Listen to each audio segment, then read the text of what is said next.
ಲೋಕಸಭಾ ಚುನಾವಣೆ ಸಮೀಪಿಸುತ್ತಿದ್ದಂತೆ ದಾವಣಗೆರೆಯಲ್ಲಿ ಸ್ಯಾಂಡ್ ವಾರ್ ಶುರುವಾಗಿದೆ. ಶಾಸಕರೇ ಅಕ್ರಮ ಮರಳು ಗಣಿಗಾರಿಕೆ ಮೇಲೆ ರೈಡ್ ಮಾಡಿ ಅಖಾಡಕ್ಕೆ ಧುಮುಕಿದ್ದಾರೆ. ಇತ್ತ ಮರಳು ಗಣಿಗಾರಿಕೆ ಮಾಡೋರು ಅದು ಮರಳೇ ಅಲ್ಲ ಮಣ್ಣು ಎನ್ನುತ್ತಿದ್ದಾರೆ.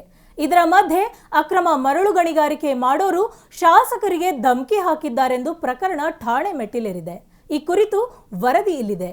ಕಳೆದ 2-3 ದಿನಗಳ ಹಿಂದೆ ಹರಪನಹಳ್ಳಿ ತಾಲೂಕಿನ ಚಿಕ್ಕಬಿದಿರಿ ಗ್ರಾಮದಲ್ಲಿ ಅಕ್ರಮ ಮರಳು ಅಡ್ಡೆ ಮೇಲೆ ಹರಿಹರ ಶಾಸಕ ಬಿಪಿ ಹರೀಶ ಖುದ್ದು ರೈಡ್ ಮಾಡಿದ್ರು.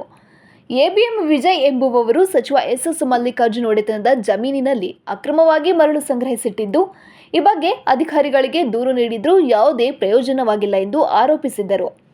ಇದರ ನಡುವೆ ಅಕ್ರಮ ಮರಳು ಸಂಗ್ರಹ ಮಾಡಿದ ಎಬಿಎಂ ವಿಜಯ್ ಅವರ ಸಹೋದರ ಅಮರಾವತಿ ಮಂಜುನಾಥ್ ಅವರು ಇಂದು ಬೆಳಗ್ಗೆ ಶಾಸಕ ಬಿಪಿ ಹರೀಶ್ ಅವರಿಗೆ ಜೀವ ಬೆದರಿಕೆ ಹಾಕಿದ್ದಾರೆ ಎಂದು ಆರೋಪಿಸಿ ಇದೀಗ ಪೊಲೀಸ್ ವರಿಷ್ಠಾಧಿಕಾರಿಗಳಿಗೆ ದೂರು ನೀಡಿದ್ದಾರೆ.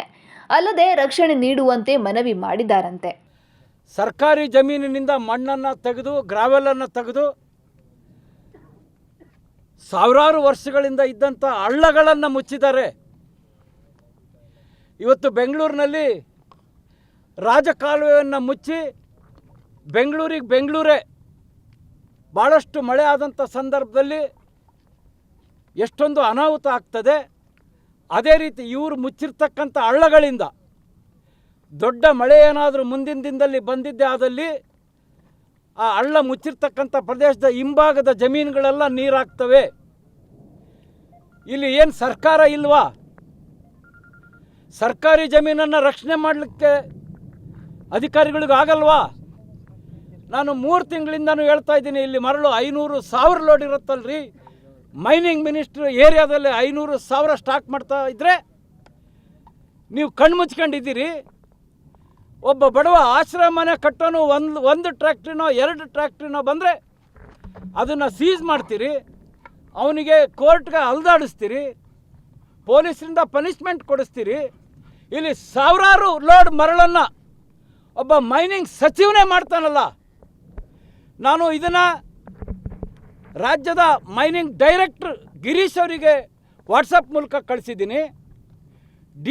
ವಿಜಯನಗರ DD ಹೊಸಪೇಟೆ DD ಅವ್ರಿಗೆ ಕಳಿಸಿದ್ದೀನಿ.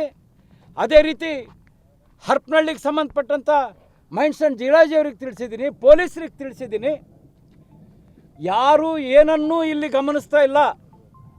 ಭಾರತೀಯ ಜನತಾ ಪಾರ್ಟಿಯ ಮುಖಂಡರು ಮತ್ತು ಹರಿಹರ ಶಾಸಕರಾದಂಥ ಹರೀಶ್ ಅವರು ಮರಳುಗಾರಿಕೆ ವಿಚಾರವಾಗಿ ನಿಮ್ಮೆಲ್ಲರನ್ನು ಕರ್ಕೊಂಡು ಹೋಗಿದ್ರು ಅಂತ ನಾನು ಅಂದ್ಕೊಳ್ತೀನಿ.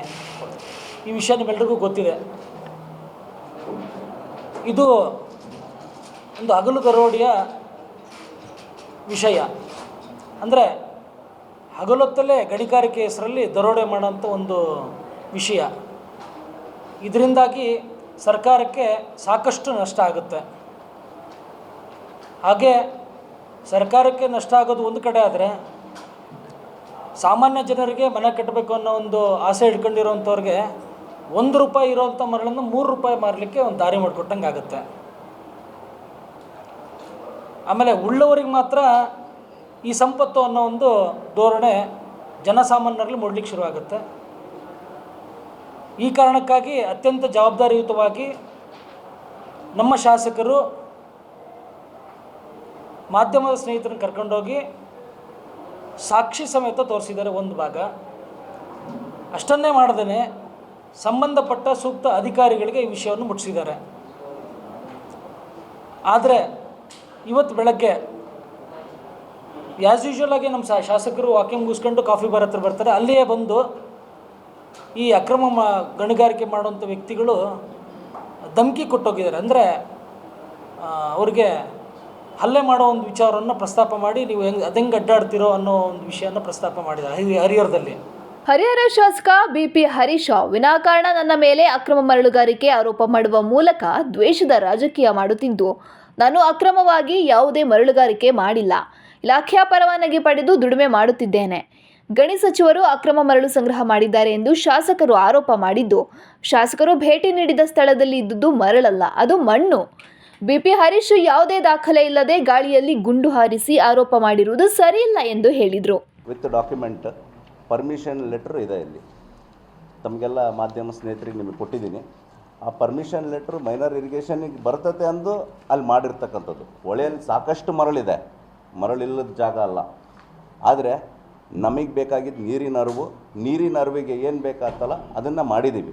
ಅದನ್ನು ಎತ್ತಿ ಅಲ್ಲೇ ಹಾಕೋದ್ರಿಂದ ಮತ್ತೆ ಹೂಳು ತುಂಬ್ಕೊಂತತೆ, ಆಗ ಮಣ್ಣು ಗಿಣ್ಣು ಕಲ್ಲು ಎಲ್ಲದೂ ಮಿಶ್ರಿತವಾದಂಥ ಅದು ಒಂದು ಕೆಂಪಗಾಗಿರ್ತಕ್ಕಂಥ ಮರಳದು. ಅದನ್ನು ತೆಗೆದು ಅಲ್ಲೇ ಒಂದು ಮೇಲ್ಗಡೆ ಇರ್ತಕ್ಕಂಥ ಒಂದು ಜಾಗದಲ್ಲಿ ಹಾಕಿದ್ವಿ, ಸ್ಟಾಕ್ ಯಾರ್ಡ್ ಮಾಡಿದ್ವಿ.